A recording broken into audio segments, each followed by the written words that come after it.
मित्रांनो, तुमचं पुन्हा एकदा GB स्टोरी टेलर या यूट्यूब चॅनलवर स्वागत आहे. आजच्या आपल्या गोष्टीचं नाव आहे प्रेतमणी सिद्धी. लेखक संतोष देशपांडे. पण गोष्ट सुरू करण्याआधी जर कोणी या चॅनलवर पहिल्यांदाच आलेले असाल तर त्यांनी या चॅनलला सबस्क्राईब करायला विसरू नका. चला तर मग अजिबात वेळ न घालवता गोष्टीला सुरुवात करूया.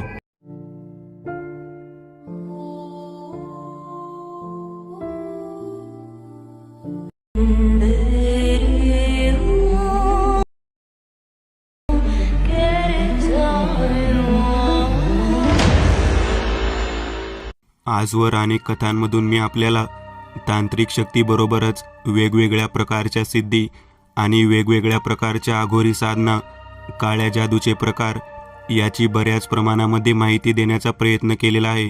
या प्रकारच्या तंत्रसिद्धीमध्ये वापर केला जातो यावर कोणाचा विश्वास बसणार नाही.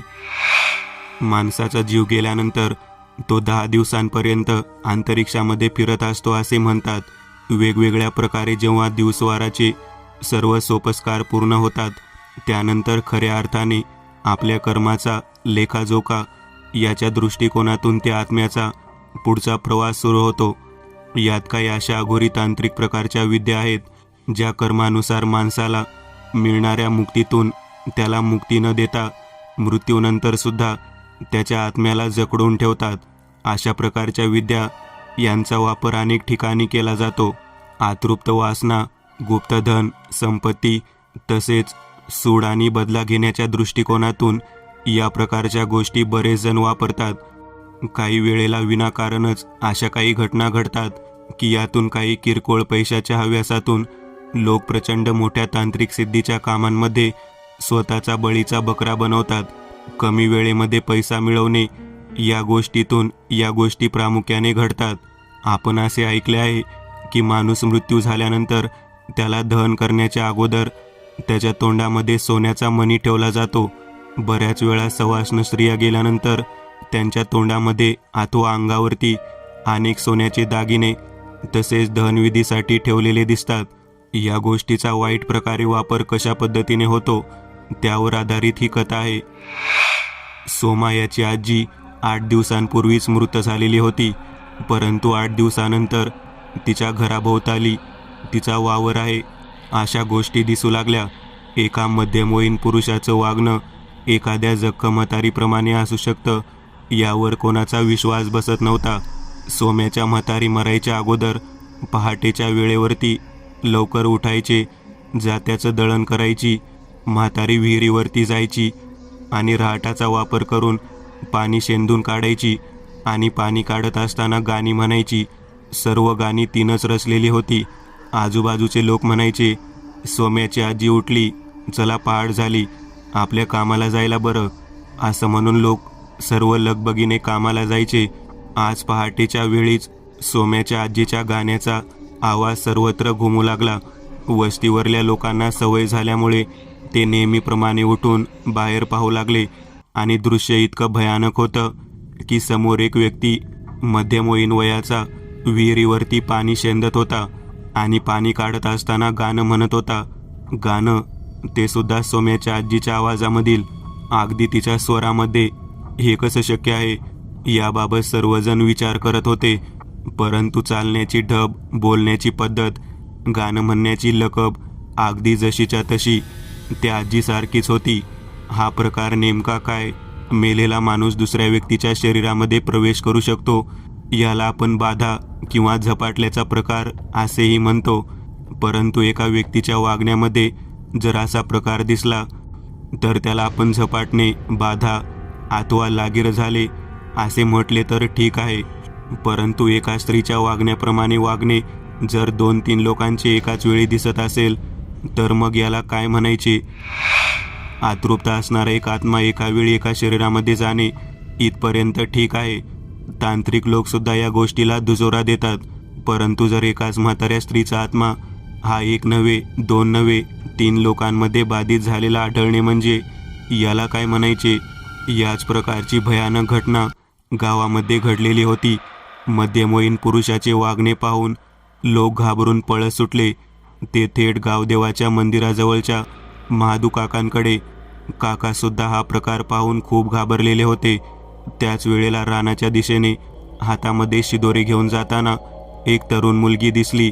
ती सुद्धा सोम्याच्या बयोआजीप्रमाणेच गाणं म्हणत चाललेली होती. आता मात्र कहर झाला होता.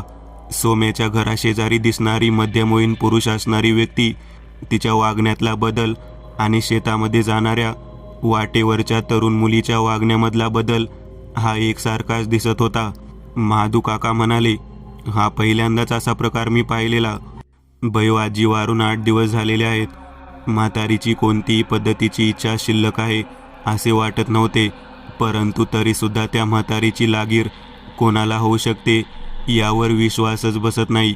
आणि जरी ती लागीर झाली असली तरी एका व्यक्तीला होणे ठीक आहे. येथे तर एक पुरुष आणि एक स्त्री अशा 2 व्यक्तींना तिची लागीर झालेली दिसते.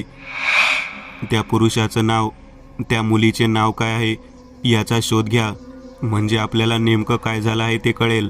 गावामधून 4 व्यक्ती गायब झाले होते. त्यामध्ये 2 जण खूप श्रीमंत होते. ते दोघेही कमी कालावधीमध्ये श्रीमंत झालेले होते. त्यातील एक होता गुणाजी आणि दुसरा होता सुभान्या. हे नाव डोळ्यासमोर आल्या आल्या पिंट्या म्हणाला, अरे सोम्याच्या घराशेजारी बयोआजीच्या अवतारामध्ये दिसणारा मध्यमवयीन व्यक्ती हा सुभाण्यासारखाच दिसतो. बहुधा सुभाण्याच आहे. आणि ही जी मुलगी धावताना दिसते ती बहुधा गुणाजीची बहीण रेखा असावी. सर्व लोक म्हणाले, होय ती रेखाच आहे. गुणाजी आणि सुभाण्याबरोबर आणि 2 व्यक्ती साधारण गरीब कुटुंबातील होते. ते सुद्धा गायब झालेले होते. या गरीब व्यक्तीमध्ये रम्या आणि शशा या दोघांचा समावेश होता. आता नेमकं घडले काय याचा शोध घेणे फार गरजेचे होते. त्यातच पहाटेच्या वेळी रम्या वेगाने धावत येताना दिसला. तो अतिशय घाबरलेल्या अवस्थेत होता. तो संपूर्ण नग्न अवस्थेत होता. त्याच्या अंगावरती कसल्याही प्रकारचे कापड नव्हते, परंतु गळ्यामध्ये वेगळ्या प्रकारची माळ अडकवलेली होती. एखाद्या व्यक्तीला बळी देण्यासाठी तयार करावेत अशा पद्धतीची त्याची अवस्था होते. तो खूप लांबून पळत आलेला होता. त्यालाच या ठिकाणी पाहिल्यानंतर माधू काका यांनी त्याला धरून आणायला सांगितले आणि आपल्या समोर कपडे घालून बसण्यास भाग पाडले. तो इतका घाबरला होता की त्याच्या तोंडातून शब्द फुटत नव्हते. माधू काका यांनी त्याला विचारायला सुरुवात केली, काय घडले रमेश? तो म्हणाला, मी रमेश नव्हे, मी गुणाजी आहे. गुणाजी? अरे तू तर रमेश आहेस. तो म्हणाला, नाही नाही, मी रमेश नाही. हे शरीर रमेशाचं आहे, पण मी गुणाजीच आहे. या शरीराला ते लोक संपवायला लागलेले आहेत, म्हणून मी पळून आलो आहे. जर हे शरीर संपले तर मग मी पण संपलो. नेमका काय प्रकार चालू आहे हे कोणालाच समजेना. बयोआजीप्रमाणे हालचाल करणाऱ्या 2 व्यक्ती दिसतात. त्यानंतर धावत पळत येणारा हा रमेश दिसतो, पण तो म्हणतो की मी रमेश नव्हे, गुणाजी आहे. सुभान्या कुठे गेला, शशांक कुठे गेला, काहीच कळत नाही. गुणाजी याचाही पत्ता नाही. महादू काका म्हणाले, याला मंदिरातल्या कठड्यावर नेऊन बसवा. मी सवारीचा मोरपिसारा घेऊन येतो. मोरपिसारा म्हणजे बाधा झालेल्या व्यक्तीच्या शरीरावर ज्या गोष्टीने फटका दिला जातो तो एक प्रकारचा झाडूसारखा प्रकार असतो. त्यामुळे कितीही बाधित असलेला व्यक्ती आपले स्वरूप आणि आपली घटना लगेच जशीच्या तशी वर्णन करतो. महादू काकाने मंदिराच्या कठड्यावरती रमेशाला बसवले आणि झाडूने फटके द्यायला सुरुवात केली. त्यावर अचानक भेसूर आवाज काढत तो म्हणाला, रमेश नाही, मी गुणाजी आहे. मी सर्व घटना खरी खरी सांगतो, मला सोडा. रमेशच्या शरीरातील गुणाजी फटका जसा बसल तसं सांगू लागला. रातच्याला स्मशानात जायचं म्हणून ठरवलं होतं खरं, परंतु आज अमावस्या होती. स्मशानात 4 प्रेत जळत होती. 4ही चांगल्या सदन घरातली होती. नक्कीच आज भरपूर फायदा होणार असं म्हणून मी गुणाजी लपत लपत नदीच्या घाटाच्या कडेने अंगाला चिखल बरबटून कोणालाही दिसणार नाही अशा पद्धतीने त्या ठिकाणी येऊन थांबला. रडणारी भेकणारी लोक निघून गेली होती. कवटी फुटायची ते फुटून गेली होती. आता राहिली होती फक्त स्मशान शांतता, नीरव शांतता आणि मंद सुटणारा वारा. आज 1 नाही 2 नाही, तब्बल 4 प्रेत जळताना दिसत असताना गुणाजीच्या मनामध्ये मनापासून आनंद होत होता. माणूस मेल्यानंतर लोक रडतात, परंतु माणूस मेल्यानंतर आनंदाने उत्साहात साजरा करणारा व्यक्ती म्हणजे गुणाजी हा होता. आता आग कधी शांत होईल आणि राग केव्हा पडेल याची वाट बघत त्या जळत्या प्रेताच्या उभेला गुणाजी शांततेने बसलेला होता. मागून काळसर रंगाचे काहीतरी आपल्या दिशेने येत आहे असं त्याला जळणाऱ्या प्रेताच्या प्रकाशामध्ये दिसून आलं. अंधारामध्ये एका पाठोपाठ एक काहीतरी वरच्या दिशेने नदीतून येताना दिसत होतं. बराच वेळ तो घाबरून तसाच बसला. नंतर पाहिलं तेव्हा त्याच्या लक्षात आले, गाढवावरून चोर, वाळू वाहतूक करणारे लोक या वेळेला स्मशान घाटावरून वाहतूक करत आहेत. गाढवं निघून गेली होती. आता वेळ होती ती म्हणजे राखेतून मणी शोधण्याची. मी कोपऱ्यातील फुटकी पत्र्याची बादली घेतली आणि नदीच्या घाटावरून नदीचे पाणी घेऊन वरच्या दिशेने आलो. एक एक करत चारही प्रेताच्या राखेवरती पाणी टाकलं आणि शांततेने जिथे डोक्याची कवटी होती त्या बाजूला शोधायला सुरुवात केली. अग्नीच्या तावामुळे तोंडामधला मणी व दागिना वितळून गेला असणार यात वादच नव्हता. कसाबसा चारही प्रेताच्या जवळील त्यांच्या हाडांचा पंजर बाजूला काढत त्याने सोनं मिळवलं. तेवढ्यात मागच्या बाजूने त्याला वरच्या दिशेने कोणीतरी येत आहे असं जाणवलं. आता मात्र गुणाजी घाबरलेला होता. एका पाठोपाठ एक चौघे लोक घाटावरून येताना दिसली आणि त्यांनी गुणाजीला पाहिलेलं होतं. गुणाजी मनातल्या मनात विचार करू लागला, आता आपलं काही खरं नाही. जर या लोकांना समजलं की मी रात्रीतून स्मशानात येऊन असा प्रकार करत आहे तर मात्र ते मला जीवेच मारतील. त्यातच वाळूची वाहतूक करणाऱ्या लोकांपैकी 2 जणांनी प्रेताजवळ कोणीतरी बसलेलं आहे आणि ते जरा विचित्र दिसत आहे. म्हणून गाढवाकडचं लक्ष दूर करून प्रेताच्या दिशेने यायला सुरुवात केली. आता कसाबसा जीव मुठीत घेऊन गुन्हा वेगाने धावत निघाला होता. त्याच्या पाठीमागे चांगलंच संकट लागलेलं होतं. त्याने त्या लोकांना कसंबसं चुकवत सुबाण्याचे घर गाठलं. पहाटेच्या पाराला गुन्हा मागच्या दारानं दरवाजा ठोठावत होता. सुबाण्यानं दरवाजा उघडला. आतमध्ये आतनीचं काम चालू होतं. अतिशय छोट्या पद्धतीचं आतनीचं भांडं होतं. एवढ्या छोट्याशा भांड्यामध्ये किती म्हणून सोनं आतवलं जात होतं आणि त्या सोन्याला लाखो रुपयाची किंमत होती. काही महिन्याच्या कालावधीमध्ये गुन्हा आणि सुबाण्या इतके श्रीमंत झाले होते की घर, शेतीवाडी, गाडी या सर्व गरजेच्या वस्तू पूर्ण झालेल्या होत्या. गावामध्ये चर्चा चालू होती, सुबाण्या आणि गुणाजी याने नेमकं असं काय केलं आहे की 2 महिन्याच्या कालावधीमध्ये एका पाठोपाठ एक गोष्टी विकत घेतल्या. गावातली चावडीवरची पोरं तर म्हणायची, यांना कुठेतरी घबाड घावलेला आहे. सुबाण्या आणि गुणाजी यांच्याकडे एक शेठजी शहरातून येत होता. दिवसा यायचा आणि छोट्याशा एका डब्बीमध्ये सुबाण्याकडून आतलेलं सोनं घेऊन जायचा. जास्तीत जास्त सोनं पाव तोळा किंवा त्याहीपेक्षा कमी असायचं, पण तो जाताना लाखो रुपये देऊन जायचा. सुबाण्या आणि गुणाजी या दोघांना माहीत नव्हतं की नेमकं या सोन्याचं तो करतो तरी काय. अशी कोणती खास गोष्ट होती की शेठजी एवढे पैसे देऊन जात होते. या दोघांनी त्याचा कधीच विचार केला नाही. ते सुद्धा आठवड्यातून 2 वेळा येत होता. हा कोणत्या पद्धतीचा खेळ होता याची कल्पना नसलेले सुबाण्या आणि गुणाजी यांनी एकदा ही गोष्ट जाणून घ्यायचा म्हणून शेठजींना विचारलं, शेठजी, आम्ही मसनजोगी माणसं, मसनात जे मिळेल ते गोळा करून जगणारे, परंतु तुम्ही आम्हाला एवढे पैसे का देता, ते पण एवढ्या कमी सोन्याच्या बदल्यात. त्यावरती शेठजी म्हणाले, जे मिळते ते गुपचूप घ्या. जास्त खोलात गेलात तर मात्र खूप अवघड होईल. तुमच्या नशिबात या गोष्टी आहेत म्हणून तुम्हाला मिळत आहेत आणि याबाबत जास्त चौकशी करण्याच्या फंद्यात पडू नका. जे काम सांगितलं आहे तेवढं चोख पद्धतीने बजावत जावा. शेठजीनं उत्तर दिलं खरं, पण त्या उत्तरानं गुणाजी आणि सुबाण्याचं मन मात्र भरलं नाही. माणसाच्या मनातील जिज्ञासा अजून जास्त प्रमाणात वाढू लागली. पोट भरलेलं होतं, गाठीला पैसा होता. मग काय, शेठजींचा काहीही करून शोध घ्यायचा. तो आपल्याला एवढे पैसे देतो म्हणजे नक्कीच त्याला आपल्यापेक्षा कितीतरी पटीने जास्त पैसे मिळत असावेत. आपण या बाबतीमध्ये काही करून शोध घ्यायचा, असे गुणाजी आणि सुबाण्या या दोघांनी ठरवलं. त्या दोघांनाही माहीत नव्हतं की ते कोणत्या जगामध्ये कोणत्या प्रकारच्या वाईट कृत्यांचा भाग होऊन बसले आहेत आणि त्यातच त्या शेठजींच्या मनाविरुद्ध त्यांनी त्याचा पाठलाग करायचा घेतलेला निर्णय हा त्यांना कोणत्या थराला नेऊन सोडणार होता हे मात्र त्या दोघांनाही माहीत नव्हतं. सुभान्या म्हणाला, पुढच्या आठवड्यामध्ये आपण शेठजींचा पाठलाग करूयात. सर्व चोख बंदोबस्त करून पाठलाग करण्यासाठी चावडीवरील आपल्या जवळच्या 2 मित्रांना पण घेऊयात. नाहीतर रम्या आणि शशा हे सारखे विचारत असतात, तुम्हाला पैसा कुठून मिळाला, तुम्हाला पैसा कुठून मिळाला. आता त्यांनाही आपल्या कामामध्ये समाविष्ट करून घेऊ आणि शेठजींचा चांगला थांगपत्ता शोधून काढू. पुढील आठवड्यामध्ये थांगपत्ता काढायचा म्हणून सुभाने आपल्या मित्रांना घेऊन तयारीमध्ये होता. शेठजी नेहमीप्रमाणे सायंकाळच्या वेळेला शनिवारी आलेले होते. काळ्या विद्येमधील सर्वात भयानक संध्याकाळ म्हणजे ही शनिवाराची संध्याकाळ समजली जाते आणि त्याच वेळेला शेठजी जास्त करून येत होते. शशा, रम्या, सुभान्या आणि गुणाजी हे सर्वजण शेठजीची वाट पाहत बसले होते.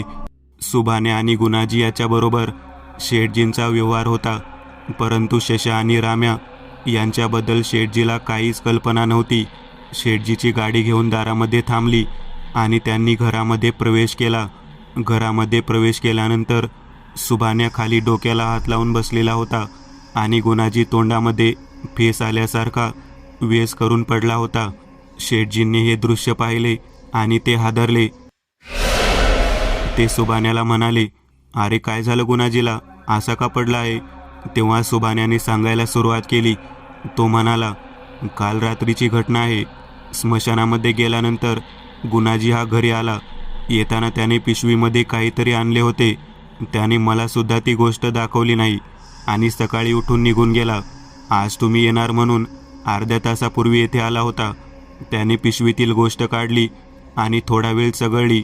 मग मी काय म्हणून विचारण्याच्या अगोदर त्याच्या तोंडाला फेस आला आणि तो इथे पडलेला आहे. बघा 5 मिनिटं झालेली आहेत. मला काय करावं समजेना. शेठजी त्याला म्हणाले, अरे नुसते बघत बसून काय होणार, चल लवकर दवाखान्यात घेऊन जाऊ. मग त्याच वेळेला सुभाने म्हणाला, याला उचलायला अजून 2 तरी लागतील. मी मित्रांना बोलावून घेऊन येतो.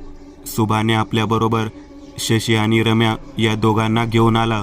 शेठजी गाडीजवळ आले तोपर्यंत या तिघांनी मिळून गुणाजीला उचलून गाडीमध्ये ठेवले. सगळेजण मिळून गाडीत बसले आणि दवाखान्याच्या दिशेने निघाले. शेठजी म्हणाले, तोंडातून फेस आला आहे म्हणजे साप वगैरे चावला असावा. त्याच वेळेला सुभाने म्हणाला, मला तर हा वेगळाच प्रकार दिसतो. स्मशानातले काहीतरी घेऊन आला होता. बहुधा त्याला कोणीतरी लागीर झाली असावी, त्यामुळेच तो असा विचित्र अवस्थेत पडलेला असावा. शेवटी सुभाण्याचे बोलणे ऐकून म्हणाले, लागीर? आतापर्यंत तर कधीच त्याला असं झालं नाही. आतापर्यंत गुणाजीने किती कामं केलेली आहेत. त्याच वेळेला सुभाने म्हणाला, कालची रात्र जरा वेगळी होती. आतापर्यंत गुणाजी फक्त सोनं घेऊन येत होता. काल रात्री त्याने कोणती गोष्ट आणली होती हे काही कळायला मार्ग नाही. बहुधा ती गोष्ट जरा विचित्र असावी आणि त्यामुळेच त्याला असं झालं असावं. शेठजी म्हणाले, मग या गोष्टीवरती दवाखान्यात जाऊन काही उपयोग नाही. आपल्याला भोल्याकडे जावे लागेल. रमेश आणि शशी सुभाण्याकडे पाहून डोळ्याने इशारा करत होते. बहुधा शेठजी या तांत्रिकाचं ऐकूनच सोनं नेण्यासाठी येत असावा. सुभाण्या म्हणाला, चालेल, आपण ज्यांच्याकडे घेऊन जाताल त्यांच्याकडे आपण जाऊयात. शेठजींच्या म्हणण्याप्रमाणे गुणाजी याला भोल्याकडे न्यायचे ठरवले. गाडी दुसऱ्या दिशेने मार्गक्रमण करू लागली. एका पाठोपाठ एक खेडेगाव पार करत एक निर्मनुष्य ठिकाणी गाडी जंगलातल्या दिशेने वळली. शेठजीने पायवाटेतून गाडी चालवत एका झोपडीजवळ थांबवली. ते स्वतः गाडीतून उतरले आणि झोपडीच्या दिशेने निघाले. त्यांनी मागोमाग सुभाने आणि त्याच्या मित्रांना सांगितले की गुणाजीला घेऊन या. गुणाजीला उचलण्याचे नाटक करत ते तिघेही जण झोपडीजवळ येऊन पोहोचले. शेठजी झोपडीच्या आतमध्ये गेले. त्याच्या पाठोपाठ हे तिघेही जण गुणाजी याला आतमध्ये घेऊन गेले. झोपडीच्या आतमध्ये अनेक शिंकाळे अडकवलेली होती. त्याच्यावरती दोऱ्याने गुंडाळलेले होते. जो व्यक्ती आतमध्ये होता तो पडद्याच्या आड होता. त्याचा चेहरा अजिबात दिसत नव्हता. तो व्यक्ती म्हणाला, कोणाला घेऊन आलेला आहात? त्याच वेळेला शेठजी म्हणाले, हा गुणाजी, आपल्या कामामधला मुख्य माणूस. हे सर्वजण आपल्याला फसवत आहेत. तुझा माग काढत या ठिकाणापर्यंत आलेले आहेत. आपण काय करतो ते यांना पाहायचे आहे. शेठजी म्हणाले, काय सांगता? जो झोपलेला आहे, ज्याचं नाव गुणाजी आहे, त्याच्या अंगावर माझ्या समोरच्या हवनामधला निखारा टाक, तो जागेवर उभा राहील. असे सांगितल्या शेठजी पडद्याच्या समोर असलेल्या हवनामधील निखारा आणायला गेले. आपल्या अंगावर निखारा पडणाऱ्या कल्पनेतूनच गुणाजी जागेवर उठून उभा राहिला आणि म्हणाला, माफ करा. आम्हाला जाणून घ्यायचे होते की आपण काय करत आहात. आमच्याकडून जे आपण सोने घेऊन जाता त्याचे पुढे काय होते. आम्हाला आपण एवढे पैसे का देता, याबद्दल आम्हाला जाणून घ्यायची उत्सुकता होती. म्हणून या ठिकाणी आम्ही सर्वजण आलेलो आहोत.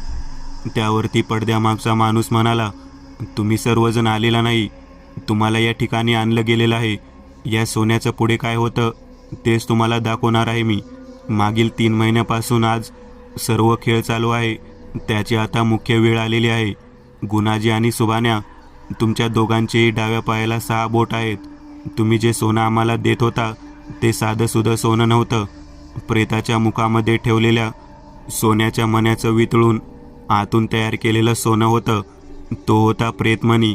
मेलेल्या माणसाच्या मुखामध्ये ठेवलेला मणी भडाग्नी दिल्यानंतर त्या भडाग्नीमध्ये वितळून गेलेला मणी. आजपर्यंत ज्या व्यक्तींच्या प्रेताच्या मुखातील मणी तुम्ही आणून दिलेले आहेत, त्यापुढे 1 जणांचा आत्मा आम्ही कैद केलेला आहे. यावरच्या सिंकाळ्यामध्ये ते सर्व आत्मे आहेत. प्रत्येकाला मुक्ती हवी आहे, स्वतःची इच्छा पूर्ण करायची आहे. आणि त्यांना भडाग्नी दिल्यानंतर त्यांच्या राखेला ज्या व्यक्तीने पहिला स्पर्श केला आहे, त्यांच्या मुखातील मण्याला ज्या व्यक्तीने पहिला स्पर्श केला आहे, ते दोन्ही लोक तुम्ही आहात. सुभान्या आणि गुणाजी, केवळ तुमच्या दोघांच्या शरीराला ही प्रेत धारण करू शकतात. प्रेतात्मे प्रसन्न करणे, केवळ हाच उद्देश घेऊन आम्ही हे कार्य करत होतो. डाव्या पायाला 6 बोटे असणाराच व्यक्ती हे काम करू शकतो हे आम्हाला माहीत होतं. आणि त्याच व्यक्तीच्या शरीरामध्ये त्याने ज्या लोकांच्या मुखात ठेवलेला सोन्याचा मणी आणलेला आहे, ते लोक त्याचे शरीर धारण करू शकतात. प्रसन्न झालेले प्रेतात्मे जे सांगल ते काम करण्याची तयारी दाखवतात. चला आता पुढच्या सिद्धीच्या कार्यक्रमाला सुरुवात करूया. आज शनिवार आहे. आज मध्यरात्री या कार्यक्रमाला आपण सुरुवात करायची आहे. तुम्हाला याच्याही पेक्षा तिप्पट पैसे आम्ही देऊ. केवळ आमच्या विधीमध्ये तुम्ही समाविष्ट होणे गरजेचे आहे. अचानक समोर आलेला वाईट प्रकार पाहून रम्या आणि शशी दोघेही घाबरले. ते म्हणाले, असला कसला प्रकार आम्ही कधीही पाहिला नाही. आम्हाला इथून जाऊ द्या. त्याच वेळेला शेठजी आणि पडद्यामागचा भोला हे दोघेही म्हणाले, तुमच्या दोघांना सुद्धा भरपूर पैसा मिळेल, फक्त आम्हाला मदत करत राहा. शशी आणि रम्या दोघेही पैशाच्या हव्यासाने या ठिकाणी आलेले होते. त्यांना आता अशी ऑफर मिळाल्यानंतर ते लागलीच तयार झाले. सुभान्या आणि गुणाजी हे दोघे सुद्धा जास्त पैसा मिळेल या हव्यासापोटी भले आणि शेठजीच्या नादी लागले. आता रात्री काय होणार याची मात्र कोणालाच कल्पना नव्हती. रात्रीच्या वेळेला त्या घराच्या मागच्या बाजूला एक चौकोनी खड्डा होता. त्या खड्ड्यातून एक छोटीशी पेटी बाहेर काढण्यात आली. मला, शशाला, रम्याला व सुभान्या आम्हा चौघांना एकासमोर एक या पद्धतीने बसायला सांगितले. मी रात्रीच्या वेळी स्मशानातून सोम्याच्या बैवाजीच्या जळालेल्या प्रेताच्या अस्थीमधून बरंच सोनं मिळवलेलं होतं आणि ते वितळवून शेठजींना दिलेलं होतं. शेठजी आणि भोला या दोघांनी आम्हाला त्या घरामध्ये अडकवून ठेवलं. कोणाचीही इच्छा नसताना वेगळ्याच प्रकारच्या अघोरी साधनेसाठी बसवलं. शशी आणि रम्याला त्यांनी तिप्पट पैशाचा आमिष देऊन आमच्या विरुद्ध फितवलेलं होतं. आमच्या दोघांच्याही मनामध्ये या प्रकारचा विधी व्हावा अशी अजिबात इच्छा नव्हती. परंतु आमच्याऐवजी रम्या आणि शशी या दोघांना पैसे तिप्पट मिळणार या आक्षेपोटी आम्ही सुद्धा त्या ठिकाणी बसलेलो होतो. पुढचा विचित्र विधीला सुरुवात करत असताना आम्हा चौघांना एकमेकांसमोर बसवलं. विचित्र पद्धतीने त्या घरामध्ये अंधार करून वेगवेगळ्या प्रकारचे तांत्रिक साहित्य बाहेर काढायला सुरुवात केली.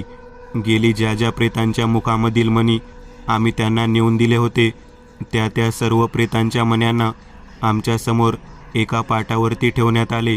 प्रत्येक व्यक्तीला आपले मधले बोट पाटावर धरायला सांगितले आणि आम्हाला सांगितले की तुमच्या शरीरातील प्रेतात्मे धारण करणार आहेत आणि अचाट अशा शक्तीने अशक्य असणारे कामसुद्धा ते पूर्ण करणार आहेत. शेठजी आमच्याकडे पाहून म्हणाले, मध्यरात्री या प्रेतांचा प्रवेश तुमच्या शरीरामध्ये होईल आणि तुमच्या दोघांचे आत्मे शशी आणि रम्या यांच्या शरीरामध्ये प्रवेशित होतील. शशी आणि रमेश या दोघांच्या आत्म्याला यावरच्या शिंकाळेमध्ये आम्ही सुरक्षित पद्धतीने जतन करून ठेवणार आहोत. यानंतर पहाटेच्या 2:30 ते 3च्या वेळी तुम्हा दोघांना वश केलेल्या प्रेतात्म्यांना आम्ही आदेश देऊन आमचे सिद्धीचे काम पूर्ण करून घेणार आहोत. हा सर्व भयानक प्रकार ऐकून आम्ही सर्व घाबरून गेलो. हा कसला विचित्र प्रकार आहे. आपण केवळ मनी देऊन पैसे कमावत होतो, ही गोष्ट इथपर्यंत ठीक होती. परंतु आता पुढचा जो प्रकार होता तो अतिशय घातक आणि जीवावर बेतण्यासारखाच होता. सुभाने माझ्याकडे पाहून डोळ्याने खुणावत होता. मी त्याला डोळ्याने नकार देत होतो, परंतु काही होण्याअगोदर सुभाने मला चलबिचल झाल्यासारखा वाटला आणि सुभाने तेथून काही होण्याच्या अगोदर पळत सुटला. अचानक सिद्धीसाठी सर्व तयारी केलेली असताना हा घडलेला प्रकार पाहून त्यावेळेला भोलाला खूप राग आलेला होता. तो म्हणाला, हा घरापर्यंत पोहोचल्यानंतर जो व्यक्ती याला भेटेल त्याला सुद्धा आपण या ठिकाणी घेऊन येऊ शकतो. याने विनाकारण आपल्या विधीमध्ये अडथळा आणलेला आहे. हा प्रकार ऐकून मी गुणाजी खूप घाबरलो. मला वाटलं सुभानला आपण वाचवले पाहिजे आणि या ठिकाणी परत घेऊन यायला पाहिजे, म्हणून मी सुद्धा तिथून वेगाने पळत सुटलो. आता शशा आणि रम्या त्या ठिकाणी उपस्थित राहिले होते. बरेच अंतर पार करून गेल्यानंतर मला सुभान्या दिसला. सुभाने याला मी हाक मारत होतो, परंतु सुभान्या थांबायला तयार नव्हता. मी सुभानला परत चल म्हणून सांगत होतो, परंतु तो काही केल्या परत यायला तयार नव्हता. मी त्याला कसेबसे परत आणण्यासाठी समजावत होतो, परंतु त्याने माझ्या हाताला हिसडा देऊन तो निघून गेला. मी हातबल होऊन पुन्हा त्या भोलाच्या झोपडीकडे निघालो, परंतु मी पोहोचण्याच्या अगोदर फार उशीर झालेला होता. भोलाने आपल्या तांत्रिक सिद्धीद्वारे आम्ही स्पर्श केलेले मणी यावरती शशी आणि रमेश याच्यामधल्या बोटाचे रक्त वाहिले होते आणि आमच्या नावाने आवाहन करायला सुरुवात केलेली होती.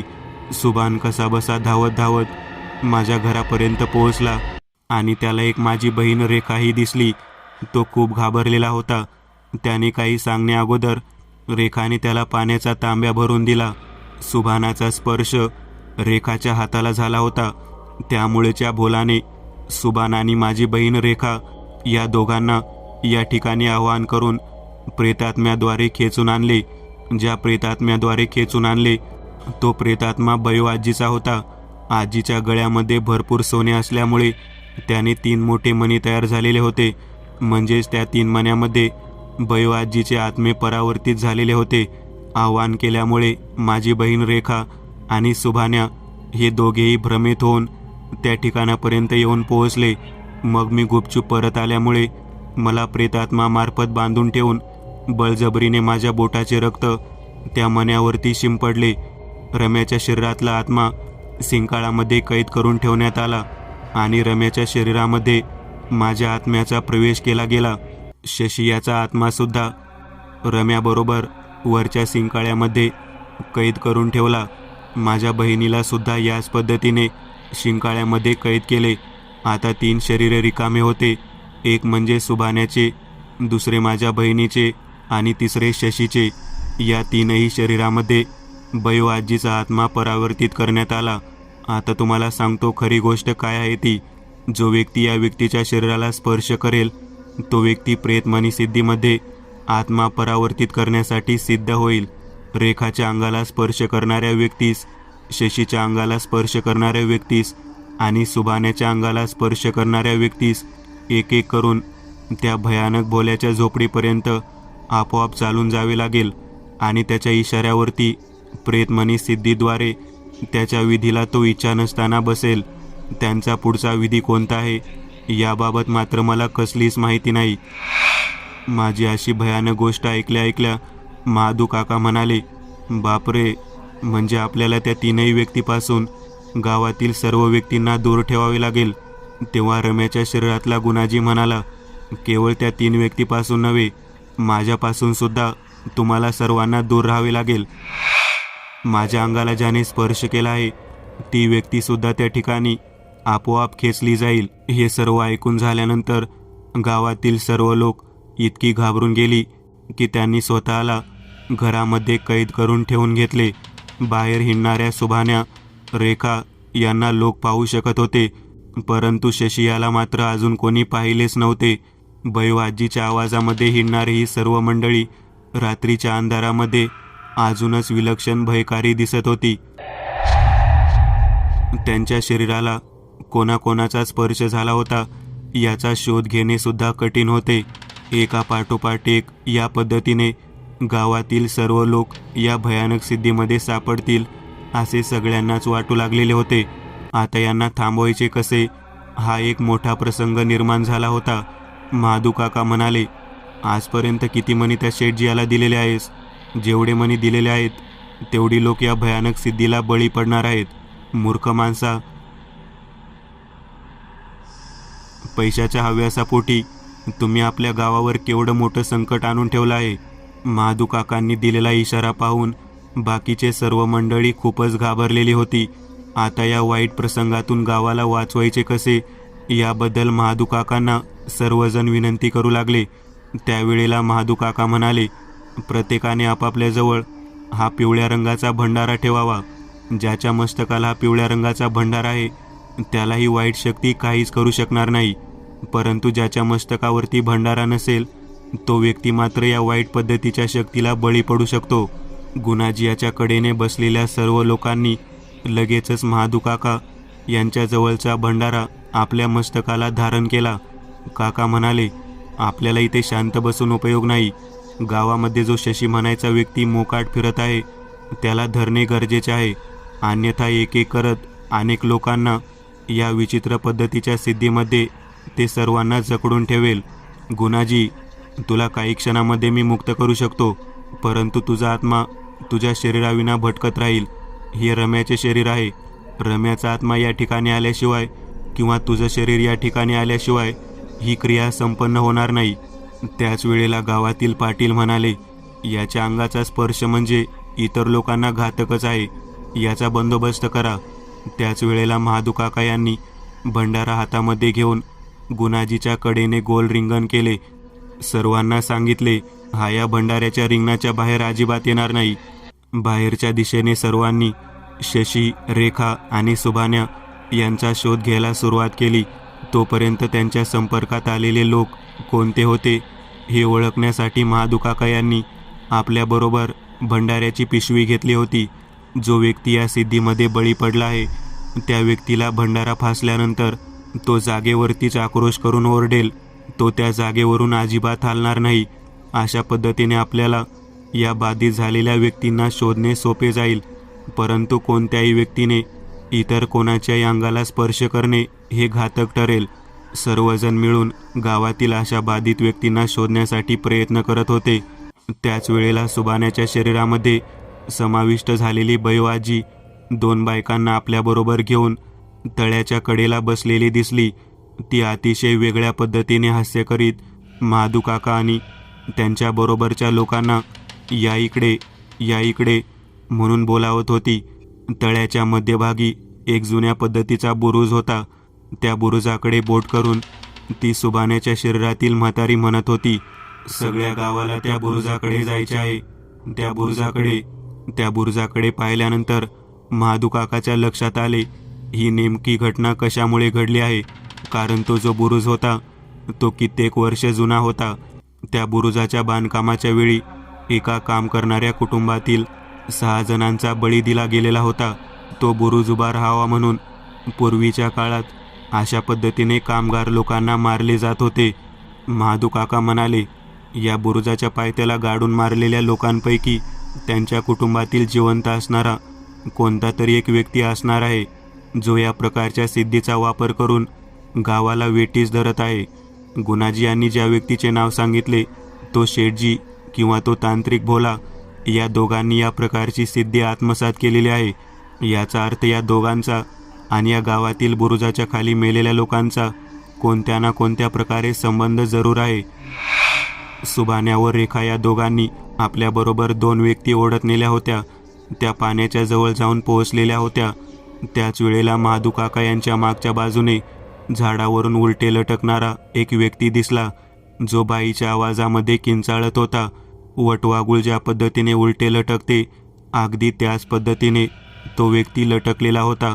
नीट पाहिल्यानंतर सर्वांच्या लक्षात आले, तो शशी हा होता.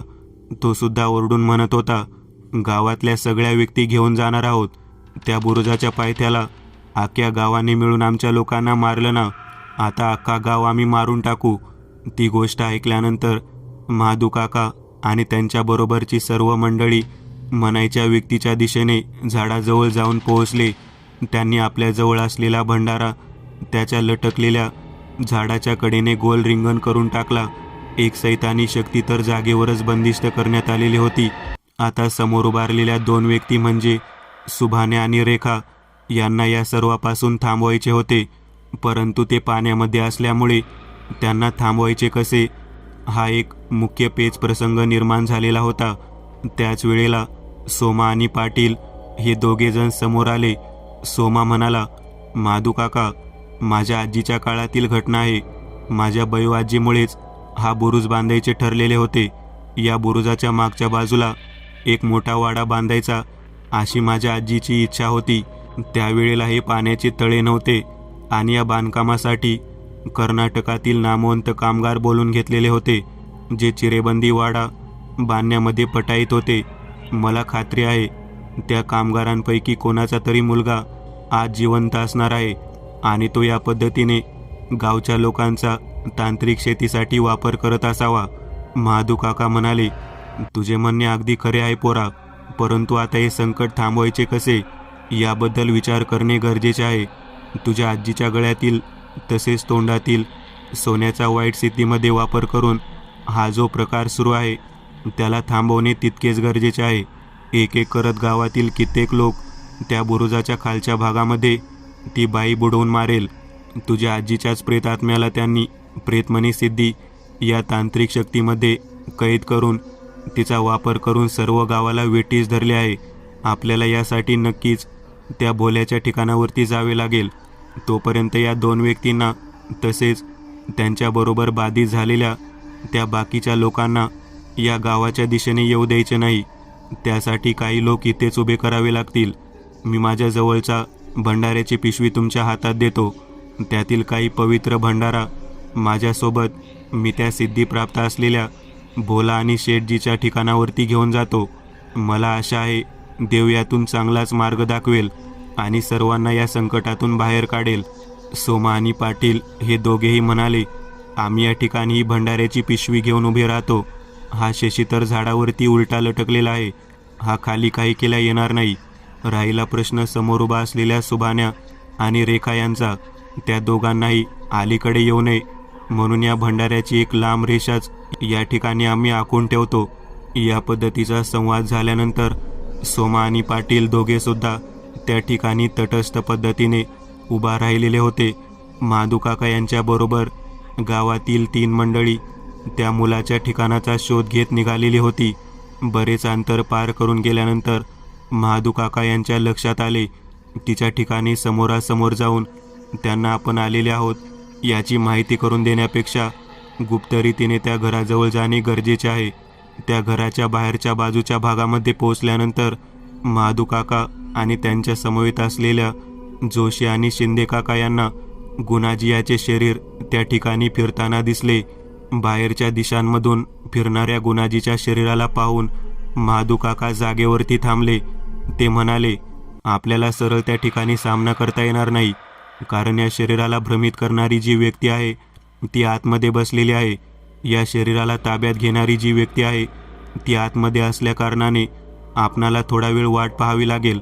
या शरीराला मुक्त करण्यासाठी या शरीरामध्ये असणारा जो आत्मा आहे तो कोणाचा आत्मा आहे हे पाहावे लागणार आहे.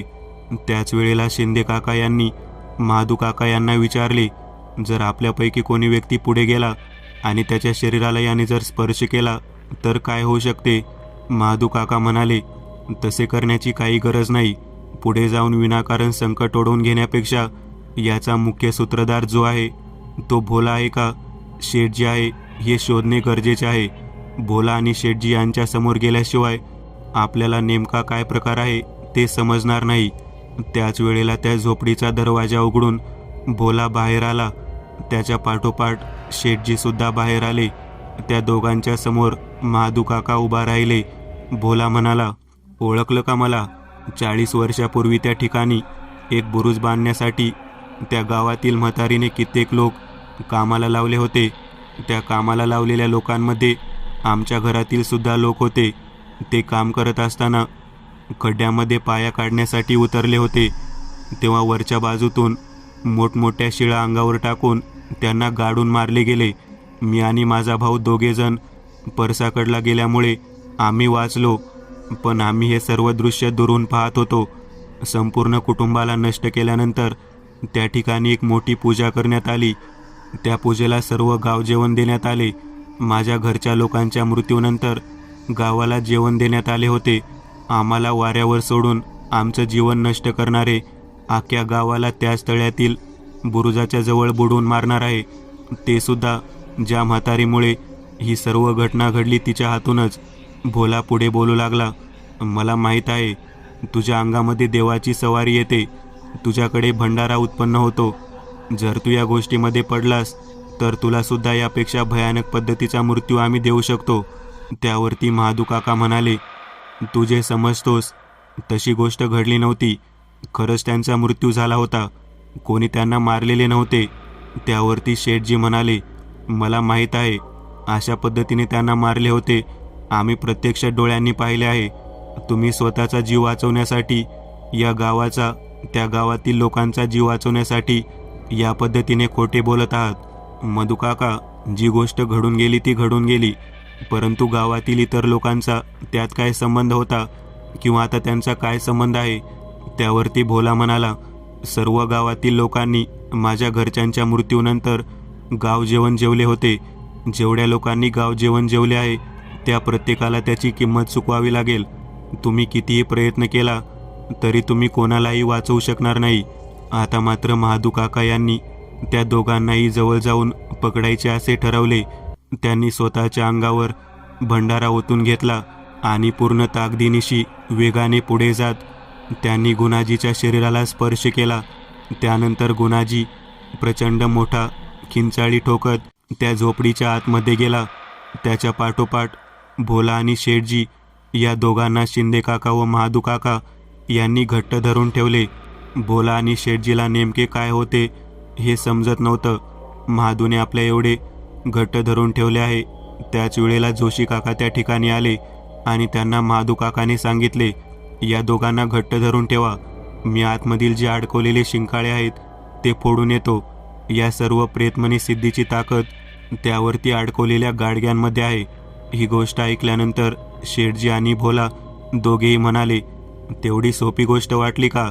गाडगे फोडणे म्हणजे त्या प्रत्येक गाडग्याच्या नावाने एक एक सैतानी शक्ती बाहेर सोडलेली आहे. त्या गाडग्याला हात लावला की तो सैतानी आत्मा तिथे जागृत होईल. हात लावणाऱ्या व्यक्तीला पहिल्यांदा जागेवरती मरावे लागेल. हा प्रकार ऐकताच महादू काकांच्या लक्षात आले की 5 गाडग्यांमधून पाठवलेले 5 लोक म्हणजे प्रेतमनी सिद्धीतील अडकवलेले 5 लोक होते. त्यामध्ये गुणाजी, सुभान्या, गुणाजीची बहीण रेखा, शशी आणि रम्या, त्या सर्वांची चांगल्या पद्धतीने जागेवरतीच महादू काकाने बांधी केली होती. काकाला माहीत होते जरी या मडक्याला आपण हात लावला तरी ते या ठिकाणी येणे शक्य नाही. काकाने स्वतःच्या जीवाची पर्वा न करता भंडाऱ्याच्या भरलेल्या अंगाने त्या 5ही मडक्यांना एका पाठोपाठ एक या पद्धतीने फोडायला सुरुवात केली. जसजसे मडके फुटू लागले तसतसे प्रेतमनी सिद्धीमध्ये बाधित झालेल्या प्रत्येक व्यक्ती मुक्त होऊ लागला. आता मात्र अशी परिस्थिती अशी आली की भोला आणि शेठजी या दोघांना या सर्व प्रकारामुळे त्रास होऊ लागला. या विचित्र अघोरी विद्येचा वापर करून त्यांनी केलेले कृत्य त्यांच्या अंगलट आले होते. त्यांनी कैद केलेला बैवाजीचा आत्मा त्यांच्या समोर येताना त्यांना दिसला. महादू काकांनी जोशी काका आणि शिंदे काका या दोघांनाही सांगितले, त्यांना सोडून द्या आणि इथून लगेच चला. काही वेळातच त्यांनी केलेल्या कृत्याची सजा तो आत्माच त्यांना देईल आणि ती मुक्त होऊन जाईल. ते सर्वजण गावाच्या दिशेने निघाले. गावातले वातावरण निवळले होते. शेठजी आणि भोला यांच्या समोर प्रेतमणी सिद्धीमधील संतापलेला बयोआजीचा आत्मा समोर येऊन त्यांच्या दोघांच्या गळ्याला आवळत होता. काही क्षणातच दोघांचाही मृत्यू झाला आणि त्यांच्या मृत्यूनंतर बयोआजीचा आत्मा मुक्त झाला. मित्रांनो, आज पुरतं एवढंच. तुम्हाला जर काही गोष्ट आवडली असेल तर नक्की लाईक करा. तुमच्यापैकी बरेचसे जण व्हिडिओ लाईक न करताच पळून जातात, पण हा जर व्हिडिओ तुम्ही लाईक केला तर मला जरा बरं वाटेल आणि असेच भारी भारी व्हिडिओ बनवायची माझ्यात एनर्जी येईल. त्यामुळे नक्की लाईक करा आणि अजूनही कोणी या चॅनलला सबस्क्राईब केलेलं नसाल तर लगेच सबस्क्राईब करून टाका आणि बाजूची घंटी ती मात्र दाबायला विसरू नका. देवाची घंटी आहे ती. चला तर मग पुन्हा भेटूया अशीच एक आगळी वेगळी गोष्ट घेऊन पुढच्या